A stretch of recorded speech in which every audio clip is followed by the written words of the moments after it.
After I completed my Arctic challenge in Vintage Story, some people asked me to go ahead and do a desert challenge, which is now done as well. But I can't help but wonder, which one was actually more difficult? And I thought, why not make a video on it and attempt to answer that question based off of my own experience. This isn't scientific in any way, but I've come up with 8 different criteria that I'm going to try to score each challenge on. I will attempt to grade each of these on a 1 through 5 scale, with 1 being not very challenging and 5 being really challenging. Let's start now with the Arctic challenge. The Arctic. My favorite. I gotta say, between the 2 challenges, Desert or Arctic, this was the most fun for me. I've already mentioned it before, but the Arctic is my favorite type of biome in any sort of survival game, so I'm so happy to be back here, even if it's just reviewing it for this video. Also, the music that your ears are being blessed with is the Arctic soundtrack, which is my favorite one in the entire game. But I'm not here to rant about my love for this biome, I'm here to criticize the challenge that went with it. So let's talk about number 1, the game version. The Arctic Challenge started in version 1.20, and if you don't know what that is, good, that means you're normal, and that's probably a good thing. But what you should know is that there were 2 major changes between 1.20 and 1.21. The first one being that you could just pop an anvil right out of an anvil mold without needing to break it. You know that fun little block game that we used to play with the square hole as kids? George. It goes in the square hole. Yeah, the devs apparently didn't play with that toy. And seeing how that was just normal for Vintage Story at the time, I of course made a copper anvil and yoinked that right out of there, and then just made a bronze anvil later with the same mold. Who wouldn't? It saves on clay. So that ended up saving about 28 clay, just for that. For those of you that have seen the Arctic Challenge, you know that clay is kind of difficult to find, so that does help a little bit. 28 is nothing to scoff at. However, the Arctic is also a little bit more beneficial with the fact that it has Arctic supply vessels, which can give you clay, and those are kind of everywhere, so that's not too bad. And while I did start the Arctic challenge on a different version, I did upgrade it to 1.21, not even halfway through the challenge, so I did get to take advantage of some of the benefits that version 1.21 brought, namely, increased animal spawn rates. And these spawn rates were substantial. How substantial? Well, this little bundle of Tundra Overcompensation, no, not that one, this one, started to spawn in my world, and I started using them as food, as is the nature of things. And no, I don't feel bad about this, because not even their kids could keep me fed through the entire winter. So you know what? I'll take what I can get. This is mine. And while version 1.21 did add a bunch of things, it was all related to sailing and oceans and that type of stuff, and I can't help but notice that my ocean doesn't exist, it's just ice. So that means all the other things that they added in 1.21 are essentially useless, and I can't eat clay or anvils or anything adjacent to that. Though I can't be certain that my guy didn't try off camera because, well, I tried to keep him fed. You know what? Who am I kidding? He was starving all the time. This was tough, man. The Arctic just didn't give me food. So if I'm still struggling with food, even after they give me more things to eat, I'm going to say that starting out in version 1.20 is harder, and thus makes the score go from 1 to 2 in this category. Also know, the fact that version 1.21 added bear armor did not have a role at all in the Arctic challenge. Bear armor sucks. Topic number 2 takes us to the world settings category. The Arctic challenge was started back when I was a pretty inexperienced player still. I had only been playing for a couple of months, and I really hadn't played many worlds by myself. Seeing as how I knew very little about winter survival and nothing about the Arctic, which in hindsight, great decision me to make a challenge based off of this, I didn't adjust my world settings at all. I made it as easy as possible because I didn't know what I was getting into. I don't even have cave-ins enabled, which is something that I do pretty much all the time now. Given the fact that I haven't increased the difficulty at all with world settings, it was pretty much just a standard world where I teleported to the Arctic, I'm giving my world setting difficulty a 1 out of 5. And jumping to number 3, character class, you'll notice a trend here. I made things as easy as I possibly could. Same reason, same logic. I'm not good at the game at this point, and I'm still not good at the game, even today. So my logic was approximately, me think food walk in snow, me get spear, me hunt. And you know what? the refined, sophisticated gentleman that I am in the future, can't disagree with that. What else was I gonna pick? Hunter's the best one. It shouldn't be surprising that character class difficulty gets a 1 out of 5 for this. Number 4, probably the best part, the environment. Everyone knows that the Arctic is, well, cold. That's kind of the point of it, right? And in Vintage Story, cold is something that you actually have to worry about. They have mechanics around being too cold. It affects your hunger rate, you can start freezing to death, and you can start shivering, knocking your aim off, even from basic things like clay molding. I'll be honest, when I started the Arctic Challenge, I really expected it to be something like minus 20 Celsius all the time. The fact that it wasn't was really surprising to me, and it did make things a little easier during the first half of the challenge. However, the Arctic having a weird day-night cycle where it was basically day for 6 months and night for 6 months means that the latter half, when it was nighttime and it was cold and it was winter, was brutal. That's when the Arctic really showed me what it was all about. Sure, yeah, when it was sunny and summertime, it was actually pretty warm, something like 10 or 15 degrees Celsius if I remember correctly. But when the winter hit, minus 70 was a big flip in the other direction. There is nothing at all that will keep you warm for more than about 30 seconds in that. It's why I had to resort to locking myself in my house for about 3 months. It was just simply way too cold to even attempt to go anywhere or do anything. And it's not like summer was a cakewalk either. It's cold enough that crops wouldn't grow for pretty much more than 3 months out of the year, even with a greenhouse. So getting food is pretty difficult there as well. And on top of all of that, the endless plateaus of ice and snow where nothing grows at all means it's pretty difficult to find natural resources like grass unless you're really looking for it. The Arctic environment is definitely a 5 out of 5 in terms of game difficulty. In terms of normal biomes that players might live in, Arctic is about as difficult as you can get. That segues nicely into topic number 5, creature difficulty. Almost any creature in the Arctic will kill you at some point during your playthrough. The only one that can't physically hurt you is the Arctic hare.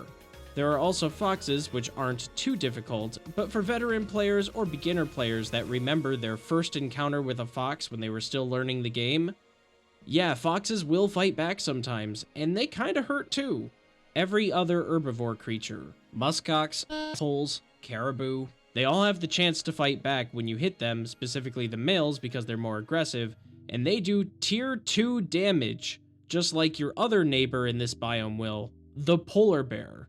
And yeah, if you become a veteran at this biome or any biome with a lot of bears, bears start to get less threatening when you know how to deal with them. But let's be real, they sneak up from time to time, and polar bears are the most dangerous of all of them in the game. This makes the Arctic in the top tier of difficult biomes that you could live in just because everything here will fight back if you try to hit it. And that's the thing, you kinda need to hit all of them because you need food and you're gonna be hungry a lot. Therefore, difficulty on creatures in this biome, 5 out of 5. And while you're out trying to avoid those creatures or hunt them for food, you're gonna be foraging, which is category number 6. Foraging in the Arctic is both self-explanatory and not at the same time. Obviously, everything's covered in snow, so good luck with that when it comes to, finding crops. Or, even trying to find grass sometimes. But, thankfully, this category isn't limited to just plants, otherwise this would be 5 out of 5, because there's no way to find normal frickin' plants. But you can find these clay vessels, which seem to spawn pretty regularly. Your chances of getting something useful out of them can be pretty slim, but there's enough of them that it kind of balances out.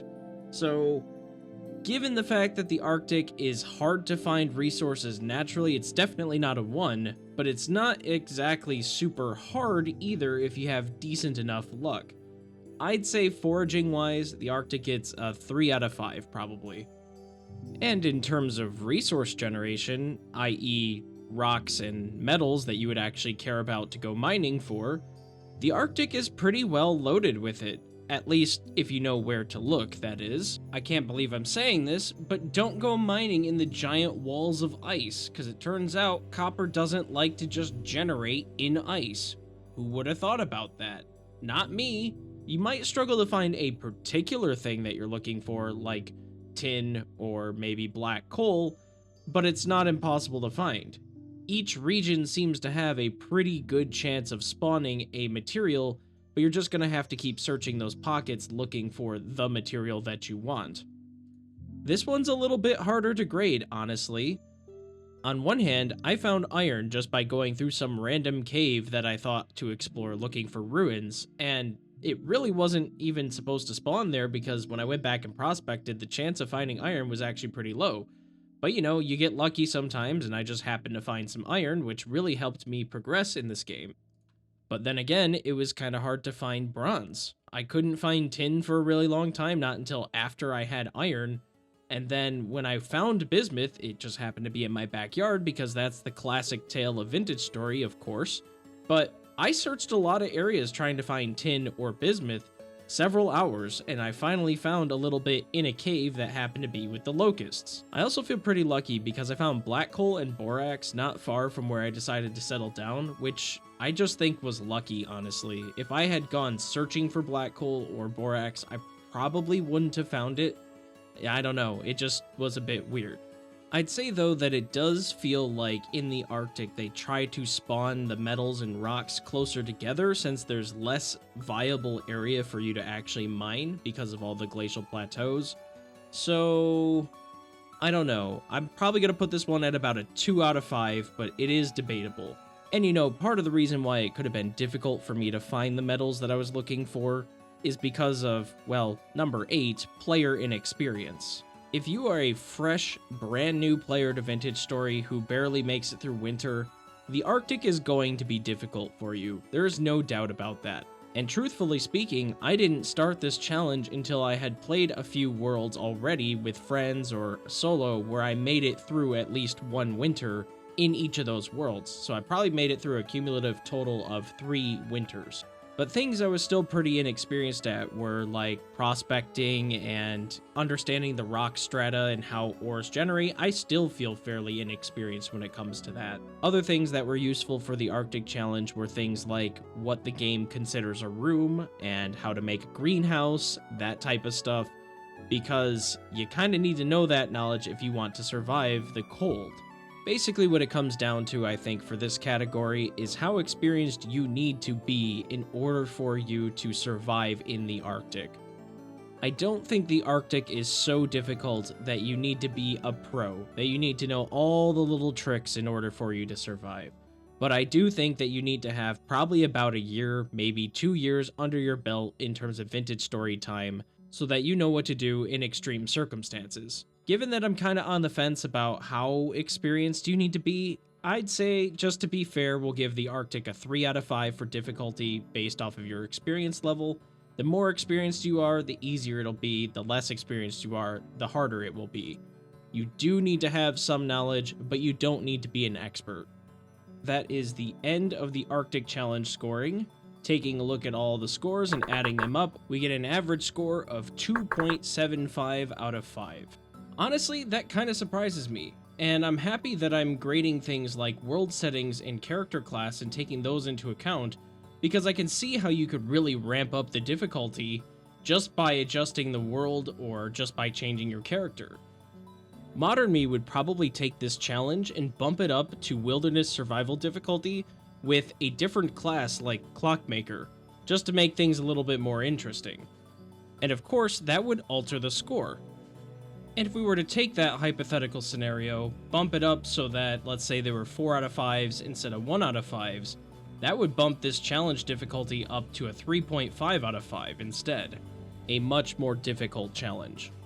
So I think we should see how the desert challenge stacks up. This is literally my first time ever doing some sort of comparison video for Vintage Story, so I don't know how this will go, and I really don't know what the score will end up being like. Starting off, I'd like to say that I had a lot more fun with the desert challenge than I thought I was going to initially.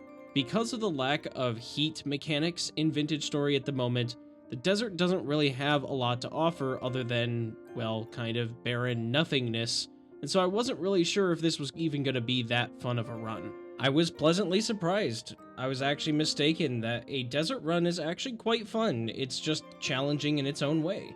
Was it as fun as the Arctic? Well, no. I mean, the Arctic is my favorite biome, so what am I gonna say? Nothing's really gonna compete against that, honestly. I'm gonna be real. But I'm not going to judge the desert challenge based off of how much I like the biome. I'm here to judge it based off of how difficult I thought it was. And we already saw that the Arctic, even though it was one of my favorites, and I like difficult challenges, didn't actually score that high. So let's see how this goes. For number 1, the game version, the Desert Challenge was played entirely in version 1.21. Something something doesn't really matter because these are just minor bug fixes after the main version. Now, obviously, I didn't really get to play the desert in an earlier version because I started in version 1.21 and I wasn't gonna downgrade my game for like 3 days or something. But let's look at the things that we know about 1.21 based off of what I mentioned in the Arctic Challenge. It increased animal spawn rates, and it had a lot of ocean changes. That's about it. So unless version 1.20 desert has 0 gazelle running around in it, I'm pretty sure it's safe to say that the desert had an easier food supply than the Arctic. First of all, we've got the saguaro fruit, which the Arctic had the nothing. And then we have gazelle, which are a red meat animal, and the Arctic had bears and fox. On a lucky day, I would spot a moose or a caribou and be able to hunt that, but for most of it, it was just bears and foxes. Anyway, none of that actually matters. I don't know why I'm talking about it. All we're talking about is game version, and as far as I can tell, Desert 1.20 is not going to be that much different than Desert 1.21. Unfortunately for our friend the Desert, that means difficulty on this category gets scored as a 1 out of 5. This version wasn't different in any way. It wasn't harder because of the changes. It really wouldn't have mattered if I played either version, I think. Now for world settings, there's only really one way I think I can put this, and that's best from this terminal montage clip. Oh, and if you like gaming stuff, you should probably follow this guy. The big boys, like me, are gonna go take care of this. Why don't you go wait at HQ where it's safe for you little baby boobop. The Desert Challenge was way more difficult in terms of world settings. The Arctic Challenge, I went with everything that made things easier. For the Desert Challenge, I made things intentionally more difficult. Wilderness survival settings, dropping things on death, cave-ins, block gravity, you name it, I had it. Mostly, that's because I knew the desert didn't have a thirst or a heat stroke meter of some kind compared to the Arctic, so we bumped that up. Because, of course I did. If you've been watching my videos so far, you know that's pretty much how I am. And that's how it's going to continue to be. No, I will not be changing. Oh, and before you leave, please tighten my straitjacket. It's getting a little loose. World settings, 4 out of 5. For character class, I think you know where this is going.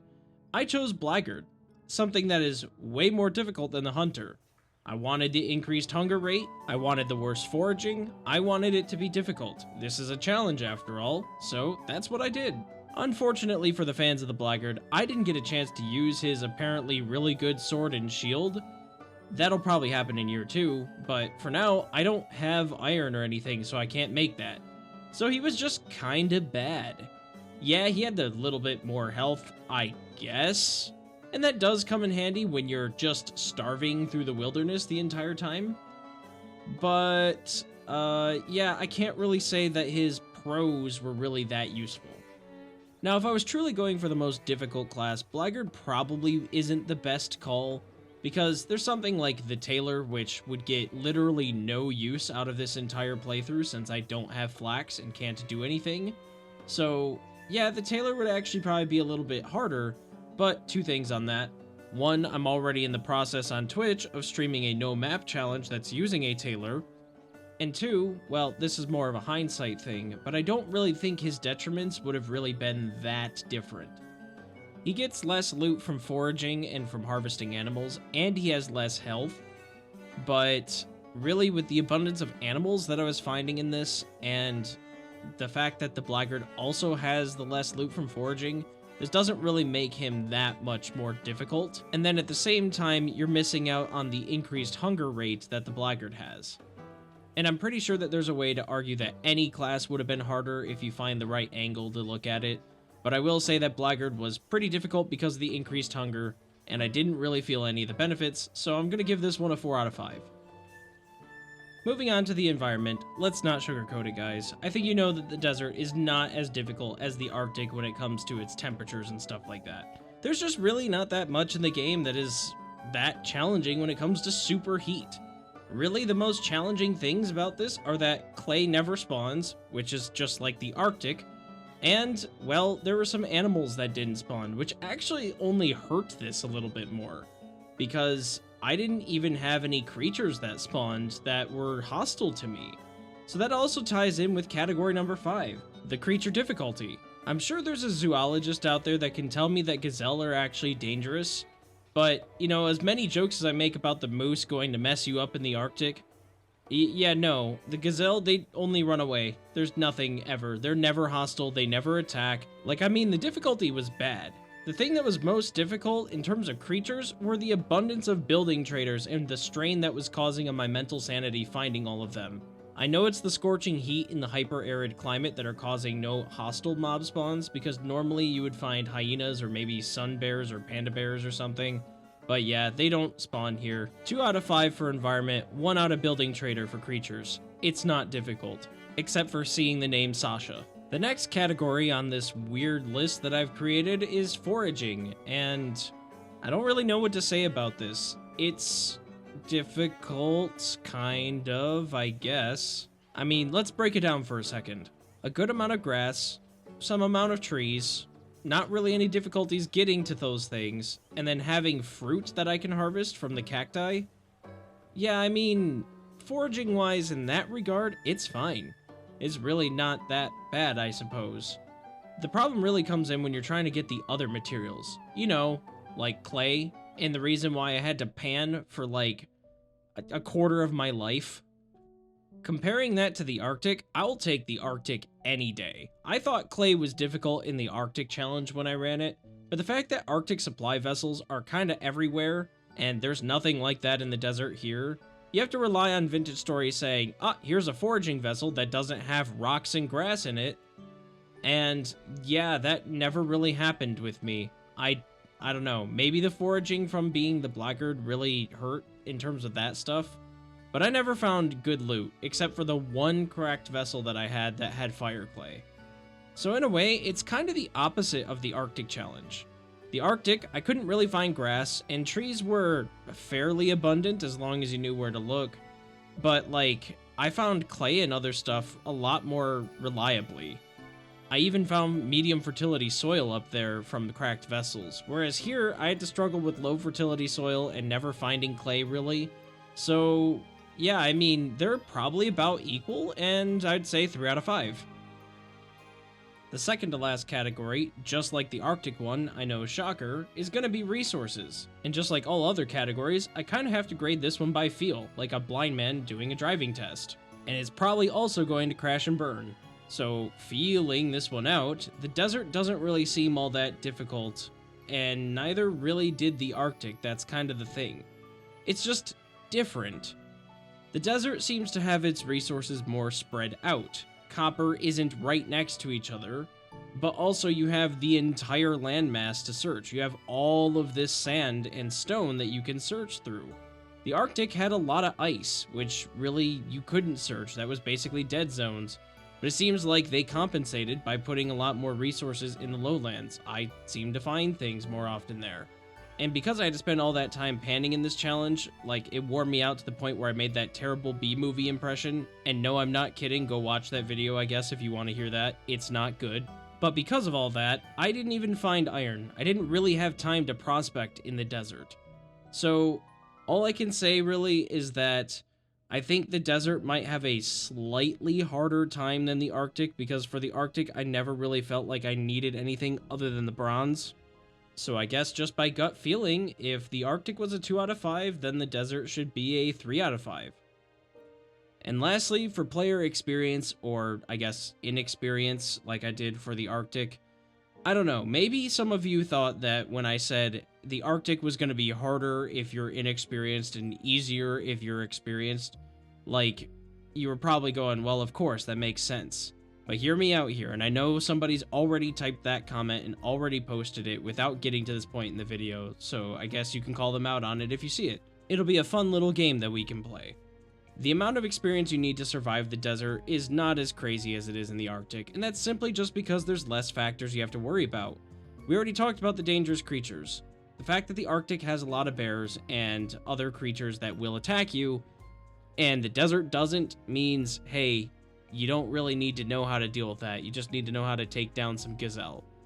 The fact that the Arctic has freezing cold temperatures and giving you hypothermia, and the desert doesn't have any of that, means the desert's not as difficult in that regard either. We've already kind of talked about this, but I think that if you're a new player, your biggest struggle is going to be getting a steady source of food, enough that you can make progress.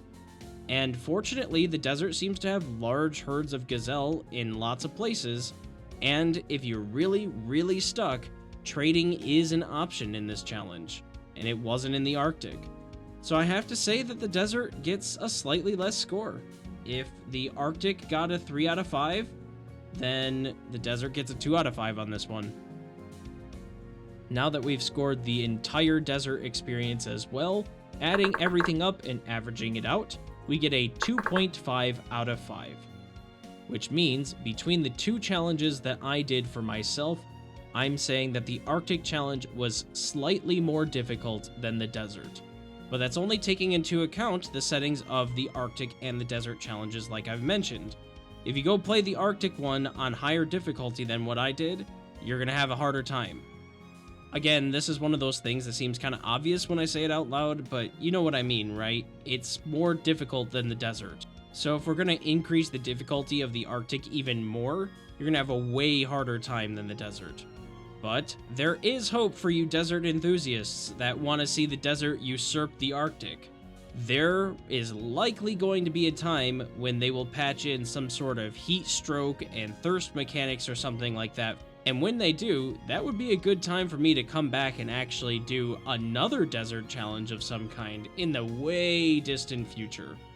But if you're a little impatient like I usually am, feel free to go check out some mods, because I know there are mods that add heat survival. Anyway, thanks so much for hanging out with me today, guys, and hopefully I get to actually talk with you guys sometime on Twitch if you feel like stopping by. But in the meantime, I'm going to get back to it and start making more videos again. Have a great day.